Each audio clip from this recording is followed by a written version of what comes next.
पूछो जो साइंस क्या है वो लोग बताएंगे। हो सकता है Newton's law, Charles law, Boyle's law, Darwin's theory of evolution, ये साइंस है। लेकिन कुछ लॉज, कुछ थ्योरी, ये भी साइंस नहीं है। तो साइंस तब है क्या? तो साइंस एक्चुअली में अगर हम लोग देखा जाए, साइंस ना कोई सब्जेक्ट है, ना कोई लॉ या ना कोई थ्योरी है। साइंस है एक न्यू वे ऑफ थिंकिंग, एक सोचने का नया एक तरीका है साइंस। हम नेचर को, हम सोसाइटी को किस तरह से हम ऑब्जर्व कर रहे हैं, ये देखने का तरीका है साइंस। जैसे राजेश सर अभी बोल रहे थे, दो तरीका डेवलप हुआ था ह्यूमन सोसाइटी के डेवलपमेंट में। एक तरीका का नाम है सब्जेक्टिव और दूसरे तरीका का नाम है ऑब्जेक्टिव। जैसे आप लोगों के एक सेशन में आप लोग कुछ कुछ एक्सपेरिमेंट आप लोग सीखे हैं, परफॉर्म आप लोग किए हो। जैसे मैं अगर आप लोगों से पूछूं, एक भारी चीज और एक हल्का चीज को साइमल्टेनियसली एक ही साथ एक जगह से अगर ड्रॉप किया जाए, कौन पहले गिरेगा? भारी कि हल्का? जमीन में कौन पहले गिरेगा? भारी पहले गिरेगा और हल्का बाद में गिरेगा। क्या ऐसा? लोगों को पहले ऐसे ही लगता था, ऐसे ही लगता था। तो मुझे जो लग रहा ऐसा होना चाहिए, इस तरह का थिंकिंग को हम लोग बोलते हैं subjective thinking. Actually human civilization के डेवलपमेंट में यह थिंकिंग बहुत ही हावी रहा। आज भी यह थिंकिंग हमारे समाज में है। जो मुझे जो लग रहा, मुझे जो ठीक लग रहा, मैं जो सोच रहा हूं, शायद वही सच होगा। लेकिन साइंस ये चीज को नहीं मानता। गैलीलियो ये चीज को नहीं माने। गैलीलियो के पहले के लोगों का यही थॉट था, भारी पहले गिरेगा, हल्का बाद में गिरेगा। गैलीलियो बोले, जैसे आप लोग भी यहां पर किए, let us perform some experiment. अपने स्टूडेंट के साथ वो बाहर में चले गए और भारी और हल्का चीज को एक साथ गिरा करके देखे, और उन्होंने पाया, क्या पाया?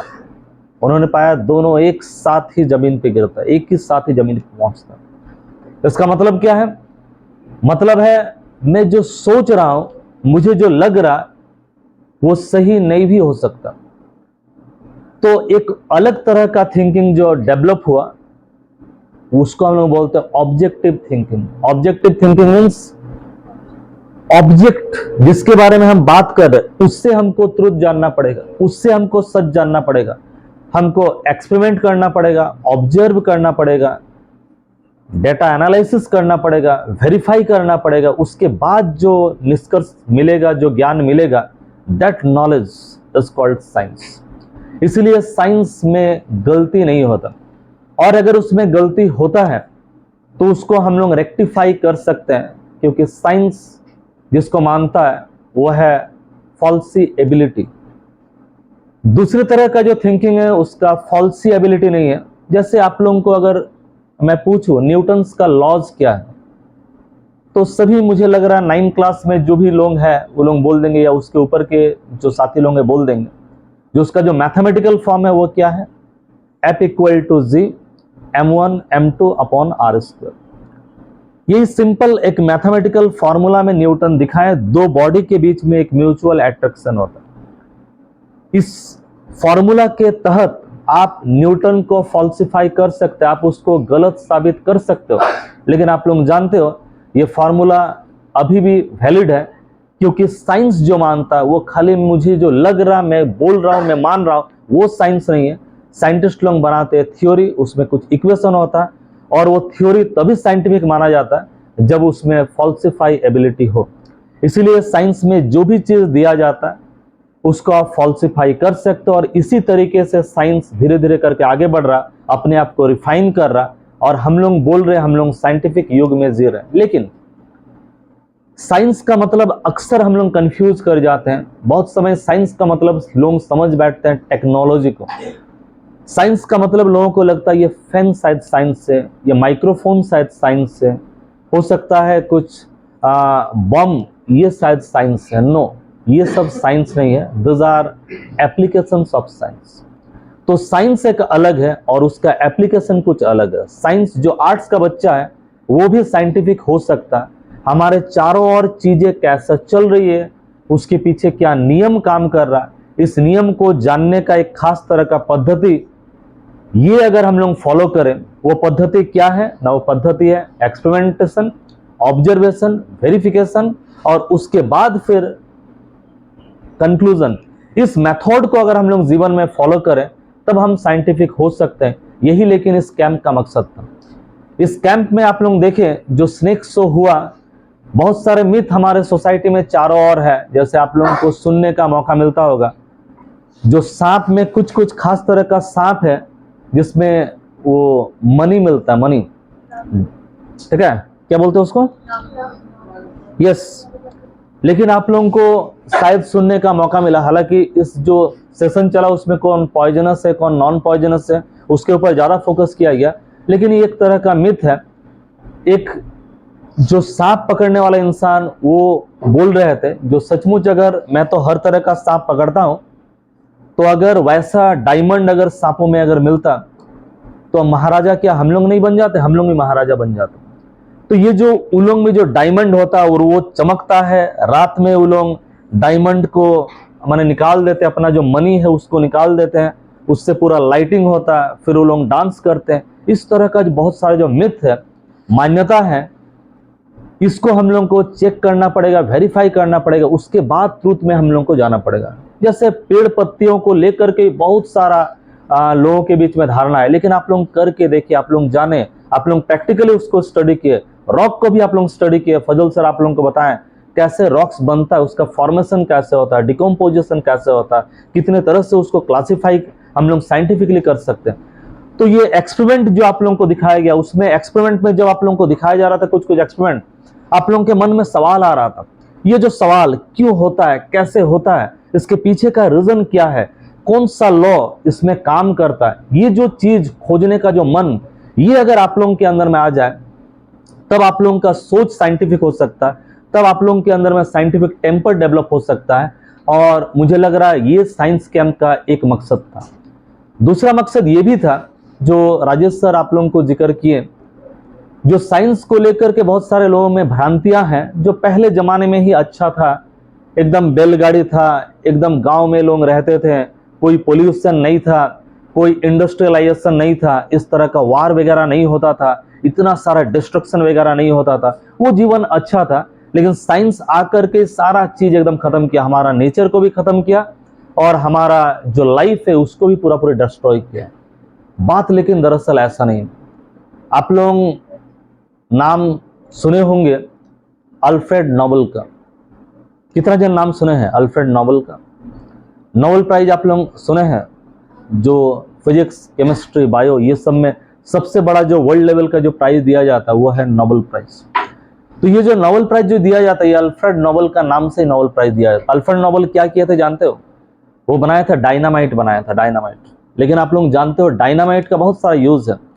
पहले ये जो पहाड़ है बीच में, उसको तोड़ करके अगर उसको रोड बनाना है तो डायनामाइट से उस पहाड़ को तोड़ा जाता था, माइंस बनाया जाता था। लेकिन बहुत सारे जगह में डायनामाइट का इस्तेमाल ह्यूमन को खत्म करने के लिए, मारने के लिए भी इस्तेमाल किया जा रहा था। डायनामाइट बनाने के बाद एकाएक साइंटिफिक वर्ल्ड में एक रेवोल्यूशन आ गया।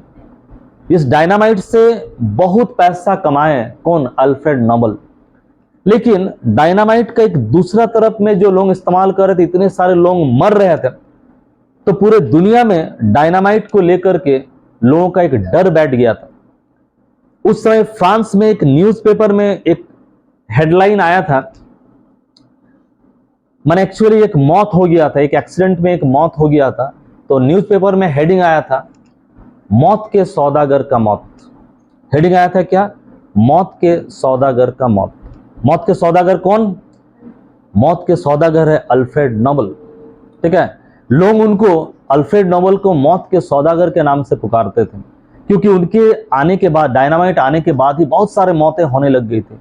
तो हेडिंग आया था मौत के सौदागर का मौत।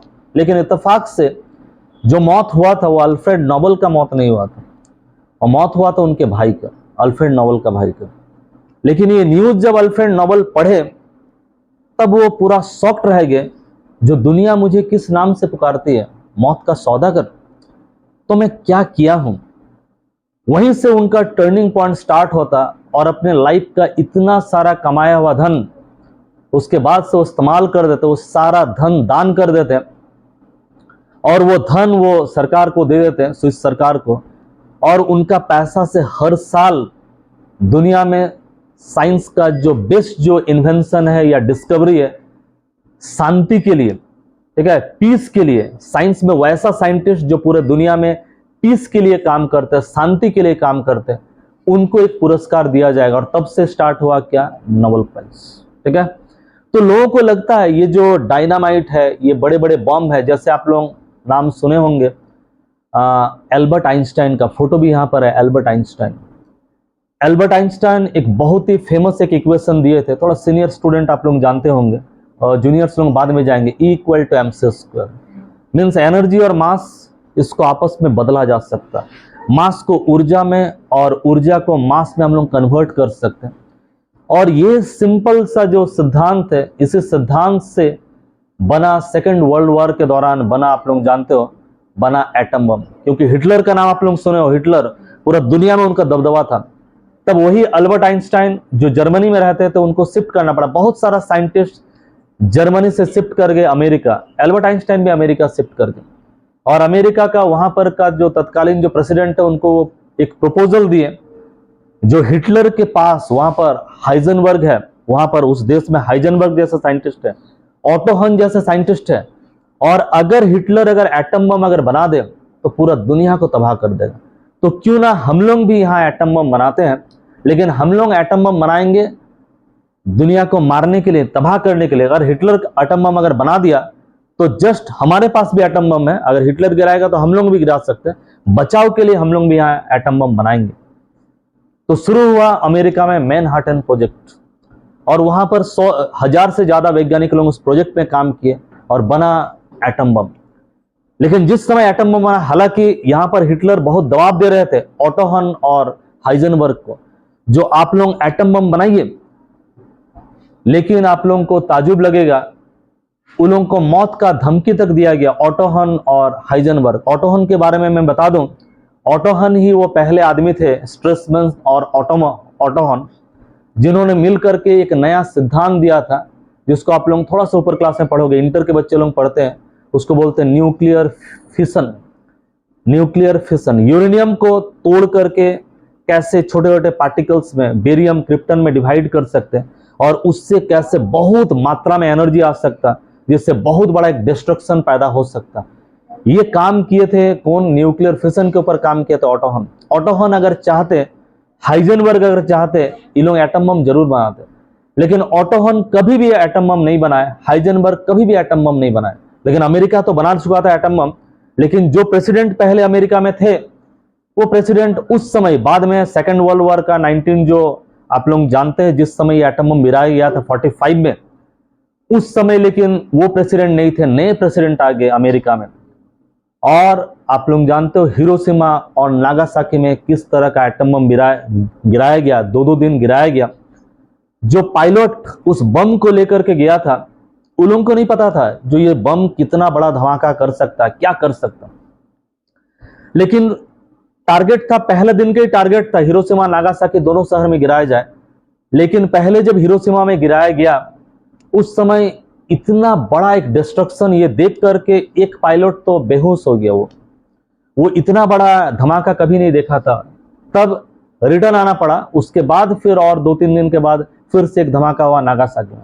लेकिन एल्बर्ट आइंस्टाइन का उम्र उस समय लगभग 60s के आसपास में एल्बर्ट आइंस्टाइन का उम्र था। हालांकि वो नहीं चाहते थे कभी भी इस तरह का धमाका हो, साइंस को इस तरह का डिस्ट्रक्टिव पर्पस में यूज किया जाए। एल्बर्ट आइंस्टाइन उस समय इतने वृद्ध अवस्था में भी वो तड़प रहे, रो रहे, रात भर सो नहीं रहे। बहुत सारे साइंटिस्ट आए उनके पास, जो आप सोइए, लेकिन उनका जवाब है नहीं, मुझे लग रहा मेरा हाथ खून से रंगा हुआ, मेरे चलते इतने मासूम लोग, इतने निर्दोष लोगों का जाने गई है। लेकिन आप लोग जानते हो उनका कोई कसूर नहीं था, वो तो मानव सभ्यता को बचाने के लिए इस तरह का एक्टिविटी वो लिए थे। लेकिन जस्ट कुछ पॉलिटिकल सिचुएशन के कारण, कुछ इकोनॉमिक पावर के कारण अमेरिका इस तरह का एक्टिविटी किया था। उधर में अगर जर्मनी का सीन अगर देखें, ऑटो हन अपने आप को रूम के अंदर बंद कर दिए। ये समाचार जब ऑटो हन को मिला, अपने को रूम के अंदर वो बंद कर दिए ऑटो हन, और रूम के अंदर बंद करके हाइजेनबर्ग बोल रहे हैं जो हम लोग तो डर गए थे कहीं ऑटो हॉर्न रूम के अंदर बंद करके अपने आप को कुछ कर ना ले, क्योंकि वो गुनहगार समझ रहे जो मेरे चलते शायद ऐसा हुआ नहीं, क्योंकि न्यूक्लियर फ्यूजन को प्रैक्टिकली वही पहले इजाद किए थे, उनको लगा मेरे चलते ऐसा हुआ। तो हाइजेनबर्ग बोले बहुत मुश्किल से ऑटो हॉर्न को समझाया गया और फिर उनको बाहर निकाला गया। हाइजेनबर्ग उस समय बहुत एक हिस्टोरिकल बात बोले हम लोगों को, वह साइंटिस्टों का काम ऐसा चीज को इन्वेंट करना है, डिस्कवर करना है जो ह्यूमन सोसाइटी के बेनिफिट के लिए काम करे। और खाली डिस्कवर इन्वेंशन ही हम लोग को करना है, बात ऐसा नहीं है जो ह्यूमन सोसाइटी के लिए काम करे, साथ ही अगर कोई ऐसा इन्वेंशन या ऐसा डिस्कवरी जो मानव को खत्म कर रहा, इसके विरुद्ध में आवाज उठाने का काम भी हम लोग का, ये बोले थे हाइजेनबर्ग। अल्बर्ट आइंस्टाइन आगे एक बात बोले थे, वो बोले थे, अल्बर्ट आइंस्टाइन को आप लोग जानते हैं कितने बड़े, इस सदी के सबसे बड़े वैज्ञानिक, उन्होंने बोले थे, एग्जैक्टली मैं उनके वर्ड में बोल नहीं पा रहा हूं, लेकिन उनका जो सारांश था, जो हर बार 100 टाइम्स 100 बार मैं हर दिन में सोचता हूं, मैंने दुनिया से सब कुछ लिया है, जिन लोगों से मैंने लिया आज शायद वो जीवित नहीं होंगे और कुछ हो सकता है उनमें से जीवित हो, मैं ले रहा हूं, लोगों से ले रहा हूं, लेकिन मैं हर बार मैं सोचता हूं मैंने दुनिया को क्या दिया। मैं लेता तो हूं लेकिन मैं दिया क्या हूं, ये हर बार मैं सोचता हूं। तो सोचिए एल्बर्ट आइंस्टाइन जैसे लोग साइंस को किस नजर से देखते हैं, देना है काम। इंसान जब इस दुनिया में आए हैं तो कुछ फुटप्रिंट्स छोड़ करके जाना है, कुछ दुनिया को दे करके जाना है।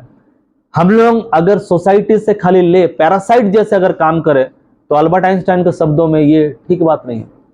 कुछ को साइंटिस्ट लोगों के बारे में कुछ लोगों का ऐसा भी धारणा है, उनको मैडम क्यूरी से सीख लेना चाहिए। यहाँ पर बहुत सारे गर्ल्स लोग हैं, आप लोगों को मैडम क्यूरी, आज तो उतना समय नहीं है, लेकिन मैडम क्यूरी का लाइफ से आप लोगों को सीखना चाहिए, उनका लाइफ स्ट्रगल के बारे में आप लोगों को जानना चाहिए। कितने गरीब परिवार की एक लड़की थी, नाम था मानिया, छोटी में उनका मम्मी का देहांत हो जाता है, इलाज के अभाव के चलते उनके बड़ी दीदी का देहांत हो जाता है, बड़ी मुश्किल से पापा पालते हैं और गरीबी में उनका लालन पालन होता है, लेकिन मैट्रिक में टॉप करती है अपना देश में, माने अपना ईएम इंस्टीट्यूट में वो टॉप करते हैं, गोल्ड मेडल भी मैट्रिक में उनको मिलता है।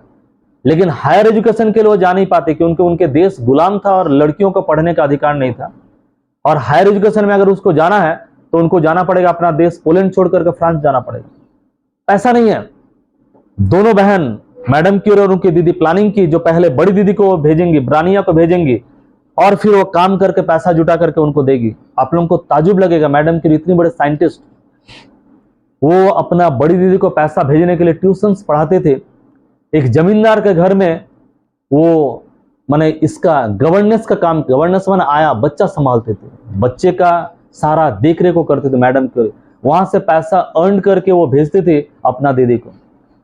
जब मैडम क्यूरी का दीदी पढ़ के जब वहां सेटल हो गई, तब मैडम क्यूरी वहां जा रही है, लेकिन मैडम क्यूरी के पास वहां जाने का ट्रेन का अच्छा जो क्लास में वो टिकट करके वो ट्रेन में जाएगी, 3rd क्लास टिकट करके ट्रेन में वो जा रही है, एक मटरी बांध करके वो जा रही है ट्रेन में। किसको पता था ये लड़की जो मटरी बांध करके जा रही है, ये अपना देश का नहीं पूरा दुनिया का नाम रोशन करेगी और इनको 2 बार नोबेल प्राइज मिलेगी।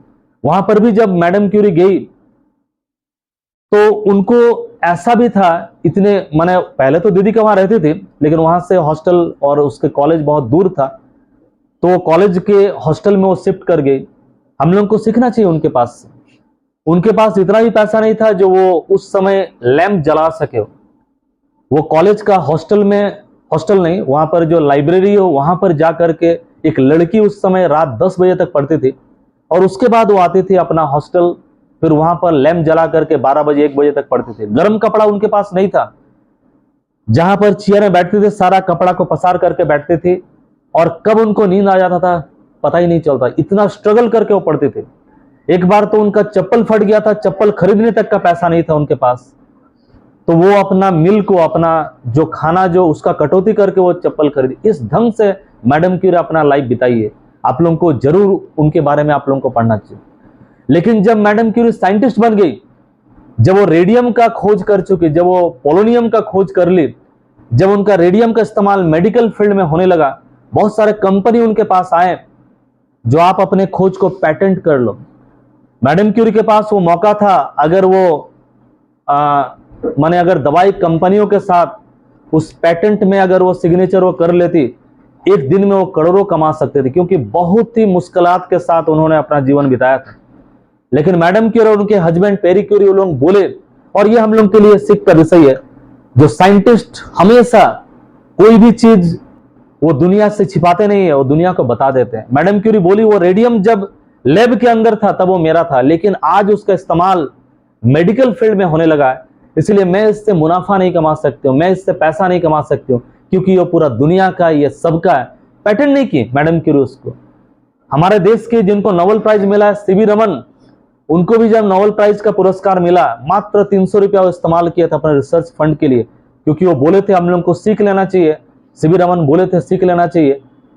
जो रेडियम का खोज एक टीन के छप्पड़ में हुआ था, मैडम क्यूरी जो रेडियम का खोज की तो उनके पास बड़ा लैब नहीं था, लेबोरेटरी नहीं था, एक गैरेज में वो लोग काम किए थे। तो ये सीवी रमन भी उनसे बहुत ज्यादा इंस्पायर्ड हुए थे। ये जो सीवी रमन का फोटो जो यहाँ पर टंगा हुआ है, वो साइंस का मतलब खाली लैब के लिए साइंस नहीं, अपना निजी जीवन में भी वो साइंस को फॉलो करते, जैसे मैडम क्यूरी भी की थी। मैडम क्यूरी का जब शादी हुआ था तो जिस समय जो रिचुअल्स वगैरह जो होता है शादी के दौरान, कोई रिचुअल्स वगैरह वो फॉलो नहीं किए थे। शादी के दौरान जिस तरह से लोग इन्वेस्टमेंट करते, पैसा वैसा, नाच गाना बजाना, ये सब में एकदम सिंपल शादी वो लोग किए थे। वो लोग दो कपल सिंपल शादी करके फिर से वो लोग रिसर्च का काम में अपने आप को लग गया था। शादी के तुरंत बाद वो टीन के छप्पड़ में हस्बैंड वाइफ दिन रात वो लोग मेहनत कर रहे थे नया चीज को खोज करने में। मैडम क्यूरी अपने आत्मकथा में लिखी है, जो मैं बड़े बड़े जो रॉड है उस रॉड को मैं उबालती थी वो टीन के छप्पड़ में, मैं और मेरे पति दिन भर हम लोग इतने मेहनत करते थे, रात में कब नींद आ जाता था मुझे पता नहीं चलता था। बाहर के लोग अगर इस चीज को अगर देखेंगे, जो देखो नया कपल है, शादी हुआ है, और ये लोग क्या एक टीन के एक गैरेज में ये लोग क्या रॉड उबाल रहे, क्या क्या कर रहे, क्या नहीं, ना घूमना फिरना, ना एंजॉय, ना कुछ, एकदम सिंपल खाना ये लोग सुबह बना करके खा करके ऐसा कर रहे। लेकिन मैडम क्यूरी अपने आत्मकथा में लिखी है, जो अगर कोई मुझसे पूछे जो सबसे जीवन का जो अनमोल पल क्या था, तो मैडम क्यूरी बोल रही वही पल था जब मैं और मेरे हस्बैंड लैब में काम कर रहे थे, क्योंकि मैं और मेरे हस्बैंड अपना जीवन, अपना समय हम लोग डेडिकेट कर दिए थे, समर्पित कर दिए थे समाज के लिए, दुनिया के लिए कुछ देने के लिए। वो मेरे लिए सबसे खुशी का पल था। इसीलिए साइंटिस्ट का लाइफ से हम लोग को सीखना चाहिए जो सबसे खुशी का पल हम लोग का क्या है। आप लोग नाम सुने होंगे, आप लोग लुई पास्चर का नाम सुने होंगे। लुई पास्चर का नाम आप लोग पढ़ेंगे, आप लोग सुनेंगे। बहुत सारा मेडिकल फील्ड में, कृषि में, एग्रीकल्चर में उनका बहुत सारा कंट्रीब्यूशन है। यही लुई पास्चर, उनका एक बहुत ही महत्वपूर्ण कथन है, वो बोले थे विज्ञान ही मेरा जीवन है, साइंस इज माई लाइफ। यही लुई पास्चर का जब शादी हो रहा था, शादी, तब उनकी दुल्हन तो आ चुकी है चर्च में, और उनकी दुल्हन वेट कर रही है, और सारे लोग वेट कर रहे, दूल्हा कहाँ है, दूल्हा कहाँ है, लुई पास्चर कहाँ है। तो एक उनके दोस्त को पता चला, मुझे पता है जो दूल्हा कहाँ है। तो लोग बोले कहाँ है, तब तो आप खोज करके लाइए। तब वो गए और देखे, उनको ठीक ही जगह मिला। लुई पास्चर कहाँ थे, वो लैब में थे। लैब में वो टेस्ट ट्यूब से कुछ एक्सपेरिमेंट कर रहे थे। देखिए आज उनका शादी है, लेकिन शादी के दौरान भी वो आदमी अपने आप को लीन रखा है लैब के काम में, ह्यूमन सोसाइटी के डेवलपमेंट में। फिर वहां से उनको ले आया वही लुईस पास्चर जो बोले विज्ञान ही मेरा जीवन है। जब उनका वो अंतिम समय आ गया, जब वो माने मरने ही वाले थे, उस समय वो पूरे जीवन भर एक चीज में काम कर रहे थे, वैक्सीन पैदा करने का वो प्रयास कर रहे थे। उनके नजर के सामने आ जा रहा था जो ये जो लोग जो मरते हैं एक खास तरह का बीमारी से, उस बीमारी का वैक्सीन वो खोज कर रहे थे। एकदम जो जिस समय वो डेड रिडन बेड में है, उस समय उसका वो खोज कर रहे थे, ताकि हम आदमी का जीवन को हम बचा सकें। आप लोगों को जान करके ताजुब होगा, जब उस आदमी का देहांत हुआ, लुई पास्चर का देहांत हुआ, उनका जब अंतिम यात्रा जा रहा था, तो हजारों नहीं लाखों लोग उनके अंतिम यात्रा में शामिल हुए, और लोगों के आंखों में आंसू था। क्यों आंसू था? क्योंकि वो एक ऐसा आदमी का मौत हो रहा था जो आदमी का परिवार वाले लोग खाली रो रहे थे, बात ऐसा नहीं, पूरा दुनिया के लोग रो रहे थे, क्योंकि वो लुई पास्चर, उनका परिवार ही पूरा दुनिया था, दुनिया के लिए वो काम किया था। मैं ज्यादा वक्त आप लोगों का नहीं लूंगा, मैं खाली इतना ही आप लोगों को बताऊंगा। ये जो साइंस के स्टूडेंट आप लोग हैं, साइंस जो आप लोग पढ़ रहे हैं, आजकल जिस तरह का समाज में हम लोग जी रहे हैं, ये समाज में हर चीज के पीछे एक ही मकसद है, ये इकोनॉमिक सिस्टम ही ऐसा है, मकसद है प्रॉफिट। माँ बेटा के रिश्ता में भी आ गया है प्रॉफिट। अगर कोई माँ का 2 या 3 बेटा है, माँ उसी बेटे को प्यार करती है जो बेटा उनको कमा करके देता है, ज्यादा पैसा देता है या गिफ्ट वगैरह देता है। भाई बहन के रिश्ता के बीच में भी आ गया पैसा, इकोनॉमी। हस्बैंड वाइफ के रिलेशन के बीच में भी आ गया इकोनॉमी। इसीलिए साइंस को भी हम लोग देखते हैं किस तरह का, एक कैरियर बिल्ड की तरह। स्टूडेंट को पूछा जाता है क्यों साइंस लेते हो? क्योंकि साइंस में अच्छा कैरियर है, तुरंत नौकरी मिलेगा, बहुत पैसा कमा सकते हैं। लेकिन साइंस कोई कैरियर का नाम नहीं, साइंस एक नया चिंतन है, एक नया सोच है। ये कोई मजाक का चीज भी नहीं है। क्या सोच है? ट्रुथ को जानना, नेचर में जो हिडन ट्रुथ है उसको जानना, सोसाइटी में जो ट्रुथ है उसको जानना, वो ट्रुथ को जानना। क्यों अमीर है सोसाइटी में, क्यों गरीब है, क्यों जात पात है, क्यों धर्म है। अगर हम लोग बायोलॉजी में अगर पढ़े तो हम लोग देखा है जो यहाँ का इंसान और पाकिस्तान के इंसान का जेनेटिक कोई डिफरेंस नहीं है, ब्लड में कोई डिफरेंस नहीं है, बोन स्ट्रक्चर में कोई डिफरेंस नहीं है, बॉडी स्ट्रक्चर में अगर कोई डिफरेंस नहीं है। अगर मैं पाकिस्तान का इंसान का एक बोन आप लोगों को दे दूं, बोन का स्ट्रक्चर दे दूं, और इंडिया के कोई आदमी का बोन का स्ट्रक्चर अगर दे दूं या फॉसिल्स में अगर दे दूं और आप लोगों को बोलूं जो कौन इंडिया का है कौन पाकिस्तान का, पहचान आप नहीं पहचान पाओगे, क्योंकि हम लोग डिस्टिंग्विश उसको कर ही नहीं सकते। हम ये बोल सकते हैं ये लड़की का है कि ये लड़का का है, ये बोल सकते हैं इसका एज कितना, इसका एज कितना, लेकिन ये नहीं बोल सकते ये हिंदू है, ये मुस्लिम है, ये लोअर कास्ट का, ये हायर कास्ट। ये हम लोग बनाए, सोसाइटी में इंसान बनाया, और इंसान बनाया है लोगों को बांटने के लिए। यही थिंकिंग, जो लोग साइंटिफिक होंगे इस थिंकिंग से उसको दूर जाना पड़ेगा। इस थिंकिंग से अगर दूर नहीं जाएंगे, धर्म के नाम पे, जाति के नाम पे, भाषा के नाम पे, बाउंड्री के नाम पे, क्षेत्रीयता के नाम पे अगर हम लोग लड़ेंगे तो हम लोग साइंटिफिक नहीं हो सकेंगे। क्योंकि science has no boundary, science has no country, science has no religion. ये हम लोगों को जानना पड़ेगा। और मैं अंत में आप लोगों को इतना ही बताऊंगा, अल्बर्ट आइंस्टाइन के शब्दों में अगर बोले, वो बोले थे जो विज्ञान 3 तरह के लोग पढ़ते हैं, 3 तरह के लोग। पहला, जिनका मकसद है पैसा कमाना, बहुत सारा पैसा अर्न करना, करियर बनाना। दूसरे उस तरह के लोग हैं जिनका मकसद पैसा कमाना नहीं है, नाम शोहरत ये कमाना है। लेकिन तीसरे कुछ गिने चुनिंदे ऐसा लोग हैं जिनका काम ना पैसा कमाना है ना नाम कमाना है। उनका काम है विज्ञान पढ़ेंगे, सीखेंगे, दुनिया को जानेंगे और दुनिया को कुछ कंट्रीब्यूट करेंगे। हम लोगों को उस तरह के लोगों की जरूरत है। मैं इस साइंस क्लब और झारखंड राज्य कमेटी की ओर से आप लोगों को अपील करूंगा, आप लोग जो साइंस में जो भी चीज यहाँ पर सीखे हो, ये खाली आप लोगों का साइंस कैंप का ही खाली पार्ट नहीं है, खाली आप लोग सीख गए हो ये खाली आप लोगों का पार्ट नहीं है।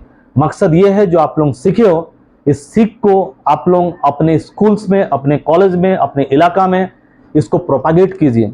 क्योंकि अगर खाली हम ही लोग सीखेंगे और दूसरे के अंदर में सुपरस्टिशन रहेंगे, अंधविश्वास रहेंगे, कट्टरता रहेंगे, तो ये हजारीबाग इस झारखंड को हम लोग खूबसूरत नहीं बना पाएंगे।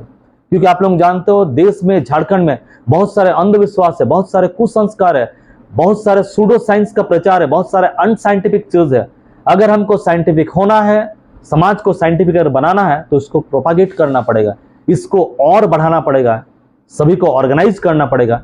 इसीलिए मेरा आप सभी से अपील होगा, जो खाली ये जो 7-8 दिन का जो साइंस कैंप था, फिर से अगले साल फिर से साइंस कैंप में आप लोग आओगे, ये तो जरूर आओगे, जरूर ऑर्गेनाइज करोगे और बड़े डायमेंशन में करोगे और लोगों को लेकर के आओगे। लेकिन काम यहाँ रुकना नहीं चाहिए।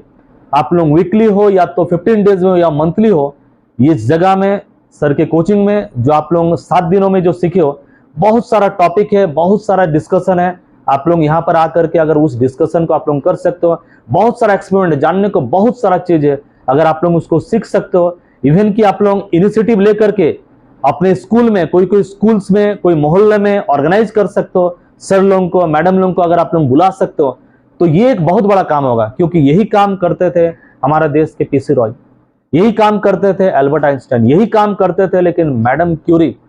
हम लोग उलोंग के ही लेकिन फ्यूचर है और उलोंग का काम को हम लोग को आगे बढ़ाना है। मुझे याद आ रहा पीसी रॉय का वो बात, पीसी रॉय बोले थे, जो the so called good childrens are like dolls, जो तथाकथित अच्छे बच्चे होते हैं वो गुड़िया की तरह होते हैं, डॉल्स की तरह होते हैं, dolls. So called good childs are like doll, माने अच्छे बच्चे माने क्या, तथाकथित, रियल में अच्छे बच्चे नहीं, तथाकथित अच्छे बच्चे क्या होते हैं, वो डॉल की तरह होते हैं। जैसे डॉल, वो पीसी आगे बोल रहे हैं, वो वही देखते हैं जो सब देखता है, वो वही सुनते हैं जो सब सुनता है, वो वही बोलते हैं जो सब बोलता है। क्योंकि आप लोग जानते हैं डॉल का अपना कान में वो उस तरह का सुन नहीं सकता, ना वो देख सकता, ना बोल सकता। तो जो सचमुच में डॉल नहीं होकर के जो सचमुच में इंसान होंगे, वो सही देखेंगे, सही सीखेंगे और सही चीज को वो लोगों के सामने बोलेंगे, उसको ले जाएंगे। और अगर ये काम आप लोग कर पाए तो देखिएगा बहुत ही कम समय में इस जगह को हम लोग बहुत खूबसूरत हम लोग बना सकते हैं। इसी उम्मीद के साथ मैं अपना वक्तव्य यहीं समाप्त करता हूं। और मुझे बहुत ही अच्छा लगा, आने वाले दिनों में फिर से मैं इस तरह का कैंप अटेंड करूंगा ताकि मैं भी कुछ सीख पाऊं। आप सबों का बहुत बहुत धन्यवाद।